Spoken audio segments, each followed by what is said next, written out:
আজ আমাদের সাথে আছেন আমাদের সবার প্রিয় financial adviser at Emery Price, Farzana Sultana. Let's welcome Farzana Sultana. Hello Saida Sathi, কেমন আছো? অনেকদিন পর দেখা হলো। আপনাকে পেয়ে আমরা অবশ্যই অনেক ভালো আছি। আপনি কেমন আছেন? মোটামুটি ভালো আছি, অনেক ব্যস্ত এই সময়টুকু। সবার জন্যই ব্যস্ততা, আমারও কম ব্যস্ততা নেই, বাট এর মধ্যেও কিছুটা হলেও সময় বের করে আমরা কথা বলছি, কারণ এই সময়টুকু আমাদের জন্য অনেক আমাদের ক্লায়েন্টদের জন্য যে কোনো মানুষের জন্য খুবই important, not only from a family stand point but also from a financial standpoint, planning standpoint. আমি যেটা জানতে চাইছিলাম যে যারা ধরেন যারা রিটায়ারমেন্ট প্ল্যানিং করছে, তারা কিভাবে কি করলে এই সময়ে আরো লাভবান হবে বলে আপনি মনে করেন? ওয়েল, স্পেসিফিকলি বলতে গেলে যারা বিজনেস ওনার, হ্যাঁ, তারা they can also look at মানে বিভিন্ন ধরনের রিটার্ন প্ল্যান যেটার মধ্যে তারা ম্যাক্সিমাম কন্ট্রিবিউশন করতে পারে। যারা এমপ্লয়ি, যারা WT2 এমপ্লয়ি, তারা যেমন 401k প্ল্যানের মধ্যে তাদের ম্যাক্সিমাম কন্ট্রিবিউশনটা করে থাকে। অনেক সময় তারা খুব অল্প কন্ট্রিবিউশন করে, তারপর বছরের শেষে এসে তাদের হাই হুতাশ করতে হয় যে oh my god, I should have taken more, I should have given more, যাতে তাদের ডিডাকশনটা একটু বাড়তে পারে। কিন্তু যেহেতু পেরোল ডিডাকশনের মাধ্যমে জিনিসগুলো হয়, বছরের শেষে এসে ওই জিনিসগুলো তখন তাদের হাতে থাকে না খুব একটা, বুঝতে পারছো? তো তাদের আরেকটা অপশন আছে যে তারা যদি কোয়ালিফাইড হয়, ওই সময় তারা রথ অ্যাকাউন্টে কন্ট্রিবিউট করতে পারে, যদি দে আর কোয়ালিফাইড। অথবা একটা in very rare cases they can also contribute to a traditional IRA. এটা হচ্ছে 401k বা W2 এমপ্লয়ীদের কথা বলছি। তারা ট্রেডিশনাল IRA তেও কন্ট্রিবিউট করতে পারে, but whether they're going to get a tax deduction or not, that is another thing. তাদের প্রত্যেকের সিচুয়েশন এবং কোয়ালিফিকেশনের উপর নির্ভর করে, কারণ প্রত্যেকটা একটা থ্রেশহোল্ড আছে, ওই থ্রেশহোল্ডগুলো মিট করতে হয়। যদি ওটার বিলোও থাকে তাহলে they will qualify, if it's over then they will not qualify for a tax deduction. So যে কারণে বাট বিজনেস ওনারদের জন্য বছরের শেষটা এত ইম্পর্টেন্ট যে তারা তখন তাদের সমস্ত আর্নিংস গুলো মোটামুটি একটা আইডিয়া চলে আসে তাদের যে কতটুকু আর্নিংস হয়েছে। তো ওইটার ভিত্তিতে তারা ওইরকম একটা রিটায়ারমেন্ট প্ল্যান তারা ইনিশিয়েট করতে পারে, যেটাতে তারা ম্যাক্সিমাম কন্ট্রিবিউট করে ম্যাক্সিমাম বেনিফিটটা পেতে পারে। একটা উদাহরণ দিই, একটা বিজনেস যদি $100,000 ইনকাম করে, ধরো তার ওই ইনকামটা তার ওই বিজনেসের দরকার নেই, যেটা ওটার মধ্যেই থাকতে পারে, যেটা তাদের একজন বিজনেস ওনার ওটা প্রয়োজন নাও থাকতে পারে। সেক্ষেত্রে তারা they can contribute as high as $55,000-56,000 in a retirement plan, যেটা তাদের ইনকামের almost 50% can be deducted in that way. বুঝতে পারছো ব্যাপারটা? So how important it is. So ওই সময়টুকু বিজনেস ওনারদের জন্য বেশি ইম্পর্টেন্ট আমার মনে হয়, যে তারা তখন ওই প্ল্যানিংটা করে কিভাবে তাদের রিটার্নটা ম্যাক্সিমাইজ করতে পারে। এটা এই সময়টুকুর জন্য খুবই দরকারি, এবং খুবই দরকারি একজন মানে অভিজ্ঞ মানুষের সঙ্গে কনসাল্ট করা, যে যারা তাদেরকে ওভারঅল পিকচারে তাদেরকে ম্যাক্সিমাইজ বেনিফিট দিতে তাদেরকে সাহায্য করতে পারে। আপু, আমরা জানি যে বছরের শেষে মানুষ একটু হতাশায় ভোগে। লাইক যদি আমি উল্টিয়ে বলি কথাটা, যে মানুষ এই ভুলগুলো থেকে বছরের শুরুতে নিজেকে ফাইন্যান্সিয়ালি ক্যাপেবল করার জন্য একটি প্ল্যান করেন, এবং সবাই দেখা যায় যে আমরা বছরের শুরুর দিকে একটা বিশাল বড় একটা প্ল্যান করি, কিন্তু সেই অনুযায়ী দেখা যায় যে বছরের শেষে আমরা হয়তো তেমন কিছু গেইন করতে পারি না। তো এইসব ক্ষেত্রে অনেকেই সে আগ্রহটা ধরে রাখতে পারে না বছরের শেষে। তো তাদের জন্য একজন ফিনান্সিয়াল অ্যাডভাইজার কিভাবে সাহায্য করতে পারে বলে আপনি মনে করেন? ওয়েল, আমরা যেমন সবসময় মনে করি, মানে it's a baby steps. We cannot make a huge big change right from the মানে at the end. আমরা বছরের জীবনের শেষে প্রান্তে এসে আমরা বলতে পারি না, আহারে এটা করলাম না, ওটা করলাম না। সো আমার মনে হয় আমাদের রোলটা as an advisor in our clients' lives is that we encourage people to participate in a very small way, but sooner than later. কারণ আর্জেন্সিটা অনেকে বুঝে না, যে আর্জেন্সিটা যে আচ্ছা আমি এখনই শুরু করি, কেন আমি দেরিতে শুরু করব? যেহেতু কোনো একটা সেন্স অফ আর্জেন্সি অনেকেরই থাকে না যে আজ করব, কাল করব, করতে, করতে দেরি হয়ে যায়। যে মানুষটা মানে 3% 5% থেকে 5% ম্যাচিং কন্ট্রিবিউশন এও তারা দ্বিধা করে।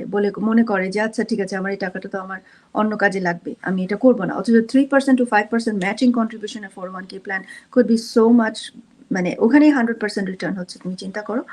সো ওই কারণে আমাদের ক্লায়েন্টদের আমরা যেটা করি যে we encourage them to do a dollar cost averaging type of strategy, যে অল্প অল্প করে কন্ট্রিবিউট করো।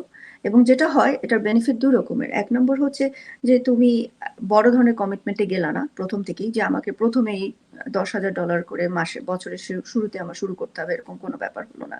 আরেকটা জিনিস যেটা হয় যে এটা অল্প, যেহেতু set it in automated system and forget it type of thing.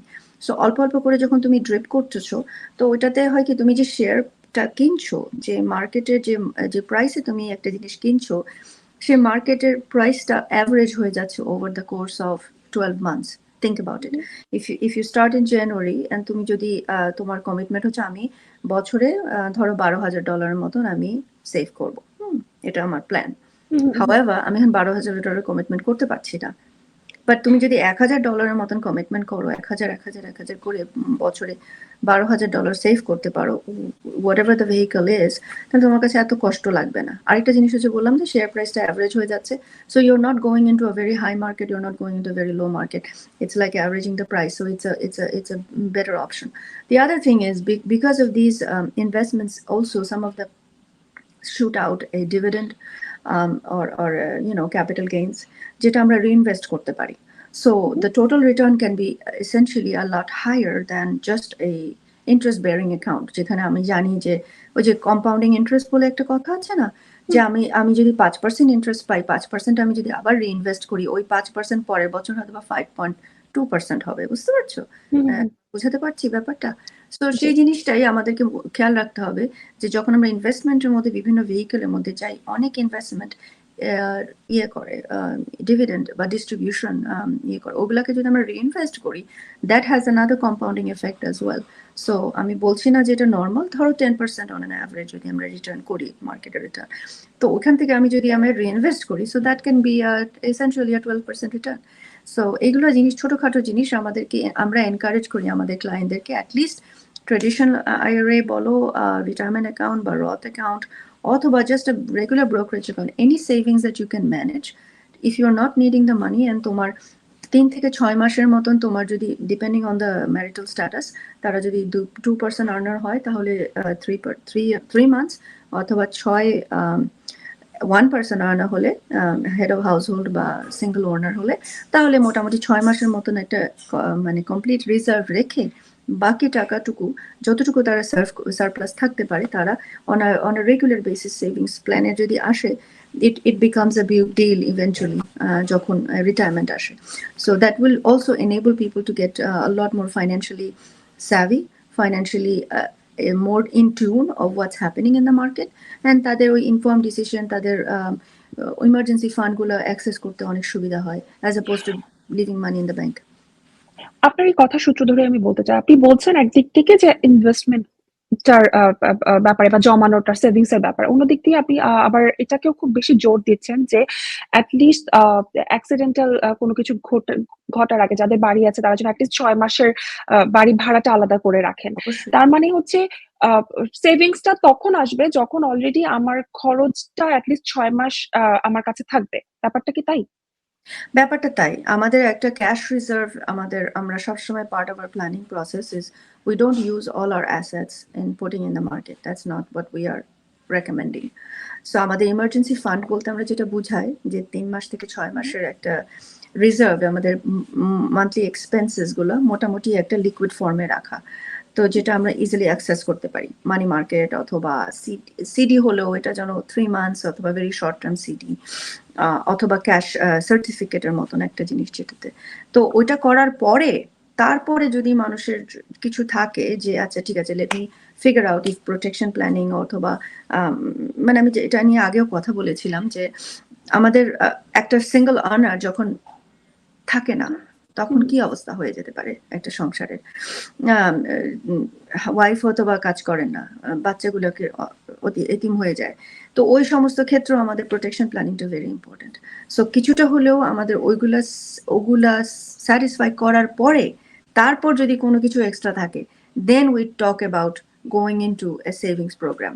এবং ওই সেভিংস প্রোগ্রাম থাকার কারণে অনেক সময় আমাদের ইয়াঙ্গার ক্লায়েন্টরা, যেটা আমি দেখেছি, when people go on to the pre-retirement stage, তখন তাদের টনক নড়ে যে, oh my god, I haven't done that much, but আমি কি নিয়ে রিটায়ার করবো, বা আমি এখন রিটায়ারমেন্ট করার পর 30 বছর থেকে 35 বছর মানুষ বাঁচে, ইউনো, মানুষের লনজেভিটি বেড়ে গেছে। এদেরকে বলে সেন্টুরিয়ান, মানে এখন প্রায় I forget the data, but there will be hundreds, thousands of people who are going to be turning 100 এখন। আর আগে এই জিনিসটা খুবই অ্যাবনর্মাল ছিল, বাট এখন আমাদের চিকিৎসা ব্যবস্থা বলো, মানুষের স্বাস্থ্যগত সচেতনতার কারণে হোক, আমাদের লনজেভিটি অনেক বেড়েছে। সো যে কারণে আমাদেরকে ওইভাবে প্ল্যান করতে হবে। আগে তো 20 বছর রিটায়ারমেন্টে মানুষ বাঁচতো না, তাই না? এখন 30 বছর ইজ ভেরি নর্মাল এবং লঙ্গার। So we have to think, if we live that long, are we depleting our resources? Are we completely going broke at the end of our life, যেখানে আমাদের টেক কেয়ার করার মতো আমাদের সংস্থান নেই? তো anyway, এইসব জিনিসগুলো খুবই ইম্পর্টেন্ট তো আমাদের প্ল্যানিং প্রসেসের মধ্যে। তো আমার আগে থেকে যদি আমরা শুরু করি, আমি দেখেছি the younger people who start early, they get a little bit more in tune with what is needed, হ্যাঁ, এবং তারা খুব কমফোর্টেবলি একটা আর্লি রিটায়ারমেন্টও নিতে পারে। বা 30 বছরের কি বলবো, অনেকে দেখলাম আমি যে I am gonna retire in 55, ওরকম একটা গোল নিয়ে তারা চলতে পারে। এবং এটা সম্ভব, এটা খুবই সম্ভব যদি ওইভাবে সেভিংস প্রসেসটা বা কন্টিনিউয়াস একটা ডিসিপ্লিন প্রসেস আমরা শুরু করতে পারি আর্লি ইন দ্য ইয়ার্স। একজন ফিনান্সিয়াল অ্যাডভাইজার হিসেবে আপনি সোলার এনার্জি সেক্টরটাকে কিভাবে দেখে থাকেন? আমি সোলার এনার্জির প্রতি খুবই পজিটিভ। আমি নিজেও বিভিন্নভাবে চেষ্টা করছি এটাকে ইউটিলাইজ করার জন্য। বাট একটা জিনিস খেয়াল করলাম যে যদিও আমরা সোলার এনার্জিতে যাই, you have to be very careful, কারণ অনেক প্রোগ্রাম আছে যে জিনিসগুলো কিছুটা হলেও সত্যি কথা বলতে কি scammers. So in reality you may be paying a lot more. এখন if that's fine with you, that's okay, but অনেক সময় স্মার্ট এনার্জি বা ক্লিন চয়েস এনার্জি বা এই জিনিসগুলো দেখিয়ে অনেক সময় অনেক কোম্পানি এটার সুবিধাটা নিতে চেষ্টা করে। সো ওই ব্যাপারে আমি সাবধানতা অবলম্বন করাটাকে বেশি গুরুত্বপূর্ণ মনে করি। বাট অনেক ক্ষেত্রে এই সোলার এনার্জির কতগুলো আমাদের ইনসেন্টিভস আছে লোকালি, আমি এটা বলতে পারি, এটা ডিএমভি এরিয়াতে, বিশেষ করে ডিসি, মেরিল্যান্ড, ভার্জিনিয়া এরিয়াতে আমাদের ইনসেন্টিভস আছে, not only on solar car, solar panels, ওগুলো থেকে আমরা কিছু ট্যাক্স বেনিফিট পেতে পারি, যেটার আলটিমেট কস্ট হয়তো বা 8 বছরে বা 9 বছরে এটার পে আউট হয়ে যেতে পারে। But at the same time দুইটা সুবিধা আছে। একটা হচ্ছে যে আমাদের not only we are helping ourselves going little bit more green energy, যেটা আমাদের ওভারঅল প্ল্যানেট হেলথে সাহায্য করছে। At the same time it is also making মানে গুড ইউজ অফ আর, মানে ফাইন্যান্সিয়ালি এটা একটা ক্লায়েন্ট আমাদের ইনভেস্টরদের জন্য এটা ভালো, because it makes it more feasible for us in the long run. এখন আমরা হয়তো বেনিফিটটা দেখছি না, বাট 8, 9, 10 বছর পরে আমরা পুরো বেনিফিটটা রিয়েলাইজ করতে পারি। সো হ্যাঁ, yes, I am very optimistic about the solar আর অল্টারনেটিভ এনার্জি স্পেস। আমি নিজেও চেষ্টা করছি যতদূর সম্ভব ওদিকে ধাবিত হওয়ার, because we want to save our planet for our future generations, right? So that's the goal. আপনার কাছে আমরা একটি ইনভেস্টমেন্ট স্ট্র্যাটেজি সম্পর্কে জানতে চাই, যেটি অ্যাকচুয়ালি আমাদের দর্শকরা ফলো করলে উপকৃত হতে পারে। যেটা আমি এখন অলরেডি বলে ফেলেছি, যে আমরা এনকারেজ করি যে একটা প্ল্যানিং প্রসেসের মধ্যে দিয়ে যাওয়া, যেখানে আমরা ছোট ছোট অল্প অল্প শুরু করতে পারি। প্রথমে আমরা এনকারেজ করি একজন ইনভেস্টর বিভিন্নভাবে তাদের ক্যাশ রিজার্ভ বা এমার্জেন্সি মানি যেন এনাফ সেভ করতে পারে, এবং তারপরে প্রোটেকশন প্ল্যানিং, তারপরে investment planning could be the third option. এবং ওই থার্ড অপশনের প্রথম শুরুতে যেটা আমরা বলেছি, যে ছোট ছোট করে শুরু করে ড্রিপ মানে অ্যামাউন্ট গুলো ছোট করে, যেটাকে শেয়ার প্রাইসটা অ্যাভারেজ করে, তারপর রিইনভেস্টমেন্ট অফ ডিভিডেন্ডস করে এটা গ্রোথটাকে বাড়ানো। জি। আরেকটা জিনিস করতে পারি আমরা, যেটা আমি সবাইকে এনকারেজ করব, যে অ্যাটলিস্ট 401k প্ল্যান যদি আমাদের ম্যাচিং কন্ট্রিবিউশন থাকে, ওটাকে অ্যাবসোলুটলি ম্যাক্সিমাইজ করা, এটাকে দেরি না করা। No matter how young you are, it could be 25. মানে আমার ছেলে, when he was 18, I started a Roth program for him as soon as he started working. Because কারণ কি, একটা সময় আসবে তারা এতটাই ইনকাম করবে যে they will not be qualifying for that, for a Roth account, which is a completely tax free account. Wow! So এটা আমি মনে করি everybody should be participating as long as they're available or qualified to do that, যে immediately Roth প্রোগ্রামে participate করা, because একটা সময় তারা 150,000 এর উপরে হয়তো বা যখন ইনকাম করবে তখন তারা আর কোয়ালিফাই করছে না। আর ছোট ছোট বাচ্চাদের জন্য, যারা হাই ইনকাম আর্নার বা যাদের বাচ্চা ছোট, তাদেরকে আমি এনকারেজ করবো যে ইমিডিয়েটলি 529 প্ল্যান জাতীয় কোনো একটা প্রোগ্রামের মধ্যে, স্টেট স্পন্সার্ড কলেজ সেভিংস প্রোগ্রামের মধ্যে নিজেদেরকে enroll করা, is it's not only beneficial for the child when they become an adult to go into college, also তাদের কোনো প্রোগ্রামের ক্ষেত্রে এটা সেকেন্ডারি হায়ার সেকেন্ডারি স্কুল সার্টিফিকেটের জন্য, সরি, স্কুলের জন্য 12th grade below 12th হুম, grade জন্য বেনিফিশিয়াল হতে পারে। But it mostly is important for college planning, but it also has tax-free benefits. It also hmm. has local, state and local tax benefits. Like Virginia has a $4,000 state and local tax benefits. So Virginia residents, oh! Wow! if you are able to, yeah, please do participate in it, because Virginia has a very good plan, American funds এর, এবং ওই প্ল্যানে wow! Participate করে you can get a $4,000 state tax deduction, যেটা হুম, হুম। very rare পাওয়া যায়। Federal tax তো free আছেই, but immediate ডিডাকশনটা পেতে গেলে that is a good way to start saving some money for your children. এইটা No, আর কি। that's আমাদের দর্শকরা আপনার কাছ থেকে অনেক গুরুত্বপূর্ণ কিছু তথ্য পাচ্ছে। আমি অ্যাকচুয়ালি আরেকটা জিনিস জানতে চাই যে যখন আপনাদের কাছে কোনো ক্লায়েন্ট আসেন এবং আপনি বেসিক্যালি কোন মেথড ফলো করে সে ব্যক্তি বা প্রতিষ্ঠানের ফিন্যান্সিয়াল অবস্থানটা বুঝেন? সবাই তো খুব সহজে ওপেন হতে চায় না। এই ক্ষেত্রে তাদের সাইকোলজি বোঝাটা কতটুকুন জরুরি বলে আপনি মনে করেন? খুবই জরুরি। এটা আসলে যখন আমরা we deal with people, আমার চিন্তা করতে হবে আমি কি comfortable about talking about my very private things. Who, who. So it's very difficult for a person to open up to you. So psychology বোঝা, মানুষের আহ, মানে টলারেন্সটা বোঝা বা কতটুকু ওপেন আপ করতে পারে সেটা বোঝা, ইট টেকস টাইম।